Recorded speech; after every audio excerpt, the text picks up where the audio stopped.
want to continue on with our breaking news that we are following. Former FBI Director James Comey has been indicted on 2 counts. The DEA, Drug Enforcement Administration, and police in Colorado announce a record-breaking fentanyl bust. Agents say it's connected to one of the world's most powerful drug cartels in Mexico. Chaka gang, this is the FBI. Come out with your hands up and nothing in your hand. We have a warrant for your arrest. The badge on his desk had 17 years of service behind it. 17 years of raids, of informants, of long nights running wire operations that put dangerous men in cages. But on a Tuesday morning in late October, federal agents from the FBI's Public Corruption Unit walked through the doors of a DEA field office in Phoenix, Arizona, and placed their own colleague in handcuffs. His name is Special Agent Marcus Drell, and the charges against him were not minor. Wire fraud, money laundering, conspiracy to distribute narcotics, and one count that the U.S. Attorney's Office described as among the most corrosive crimes a federal officer can commit, providing material assistance to a transnational criminal organization. The organization in question was a financial cell operating on behalf of the Sinaloa Cartel. It didn't begin with a briefcase of cash. It rarely does. According to the fictional case file reconstructed for this documentary, the first contact came through a mutual acquaintance, a man investigators would later call the broker. He was not a cartel soldier. He dressed well. He drove a leased SUV. He attended his daughter's soccer games on Saturday mornings in a quiet suburb outside Scottsdale. To neighbors, he was unremarkable. To the cartel's financial network, he was a gateway. The broker's operation worked like a franchise. Dirty cash, generated from narcotics distribution across 3 southwestern states, needed to disappear into the legitimate economy. The broker had cultivated a network of real estate shell companies, restaurant fronts, and import-export businesses that could absorb and re-emit those funds as clean revenue. What he lacked was protection. Someone on the inside who could flag when an account triggered a suspicious activity report. Someone who could steer investigators away before a thread unraveled the whole fabric. That's where Drell came in. Investigators believe the relationship began with small favors, a look at a case number, a reassurance that a certain business wasn't under active surveillance. Then the favors became larger, and the payments followed. What investigators would later piece together, through months of surveillance and a financial forensic trail that crossed 4 countries, was that Drell had been compromised for nearly 3 years before anyone inside the agency noticed. During that window, an estimated $47 million in cartel proceeds moved through shell structures he had helped protect. $47 million. In communities across New Mexico, Arizona, and Nevada, that money represented fentanyl shipments. It represented overdose deaths in apartment buildings and high school parking lots. It represented families who would never know why. The investigation that finally broke the case open didn't start with Drell. It started with a wire. A joint DEA-FBI task force had been building a narcotics conspiracy case against a distribution ring operating out of Albuquerque. The wire had been live for 61 days when analysts intercepted a call that didn't fit the pattern. The voice on the other end wasn't a street-level coordinator.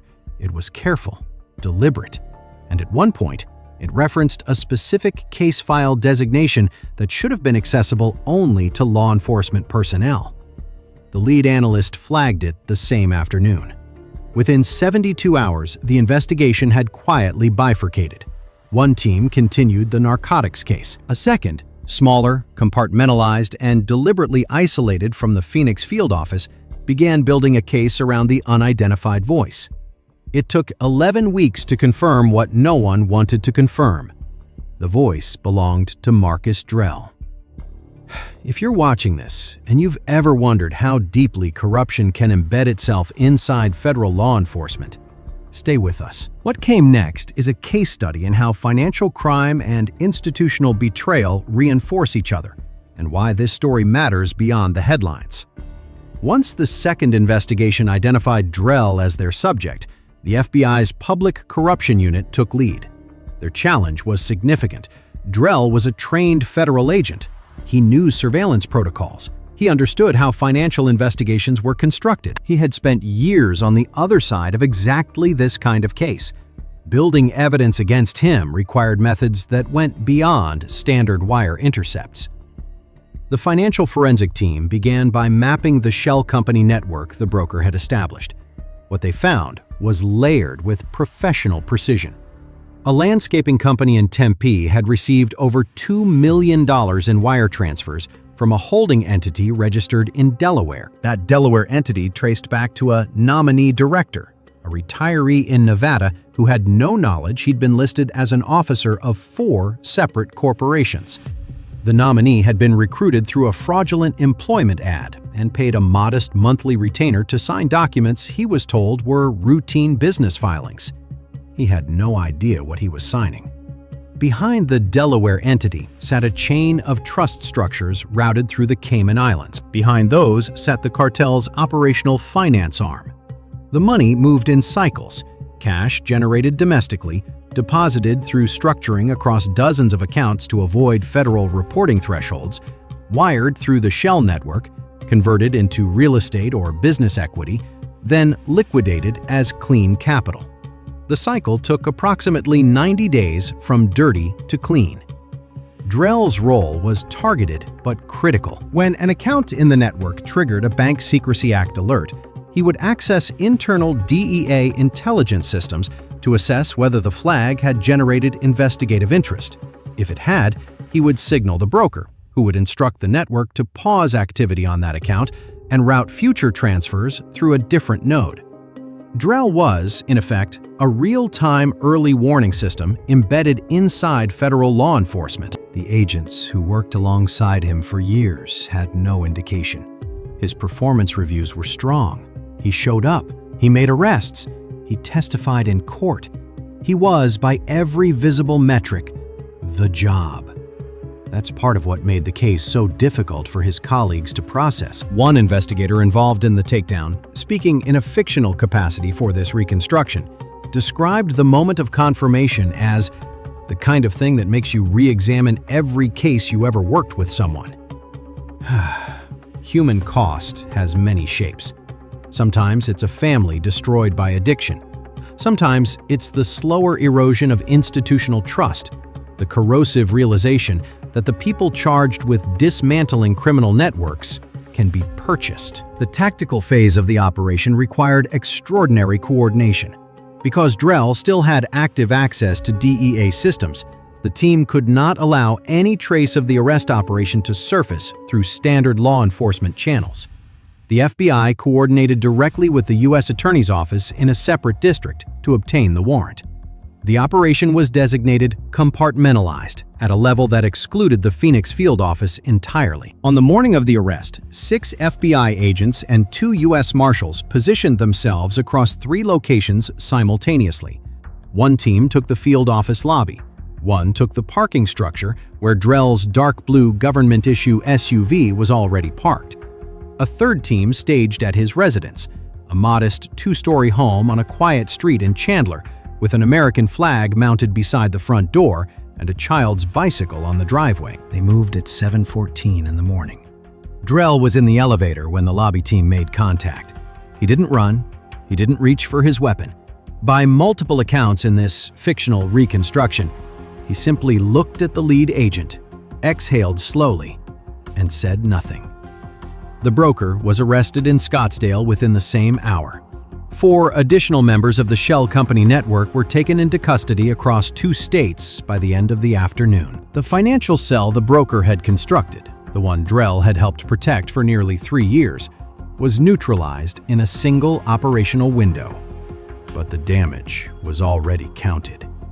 In the communities where that $47 million in cartel proceeds had originated, communities in the Rio Grande corridor, the outskirts of Las Vegas, the working neighborhoods of Central Phoenix, the cost was already paid. It was paid in overdose calls that emergency responders describe as arriving in clusters, 3 or 4 in an evening. It was paid in children who grew up in households fractured by addiction that began with a product protected in part by a man carrying a federal badge. A grand jury returned a 19-count indictment against Drell within 6 weeks of his arrest. The charges included conspiracy, money laundering, obstruction of federal proceedings, and unauthorized access to law enforcement databases. The broker faced parallel charges in a separate proceeding. Asset seizure orders were filed against the shell company network, freezing real estate holdings valued at over $12 million. Federal prosecutors described the Drell case in their public filing as a fundamental betrayal of the public trust and a deliberate subversion of the very mechanisms designed to protect communities from transnational criminal organizations. They were not understating it. If this investigation raises questions for you about how financial corruption moves through institutional structures and how long it can operate before it's detected, drop your questions in the comments. This is exactly the kind of case that deserves more conversation. The trial, in this fictional reconstruction, lasted 3 weeks. Drell's defense argued diminished judgment and financial coercion, that the broker had leveraged a personal vulnerability to draw him in and escalate his involvement before he recognized how deep he'd gone. The jury deliberated for 2 days. They returned a guilty verdict on 17 of the 19 counts. The sentencing hearing lasted 4 hours. Former colleagues sat in the gallery. None of them spoke publicly afterward. The judge, in delivering the sentence, described the case not as a story of greed alone, but as a story about what happens when the systems designed to catch corruption become the corruption themselves. Drell received 22 years. The broker, who cooperated with federal prosecutors after his arrest, received a reduced sentence in exchange for testimony that helped dismantle 2 additional financial cells connected to the same cartel network. His cooperation, investigators noted, may ultimately result in the disruption of more cartel capital flow than any single raid could have achieved. That is the paradox at the center of complex financial investigations. The tools that break cases open are often the same tools that reveal how deeply broken the system already was. The bicycle on the driveway in Chandler was gone by the time neighbors noticed the arrest. The house went quiet for weeks. And in a field office 3 miles away, 17 years of case files bearing one agent's name sat in a records room, waiting for review. Every case, every warrant, every conviction, all of it now under question. That is the real cost of betrayal at this level. Not just the money moved, not just the charges filed, but the long institutional shadow that falls over every legitimate piece of work done by everyone who stood next to him. Remember, this story is a work of fiction created for educational and entertainment purposes. If you found this compelling, like and subscribe, and share it with someone who follows federal crime stories. It helps more people find content like this. Thanks for watching.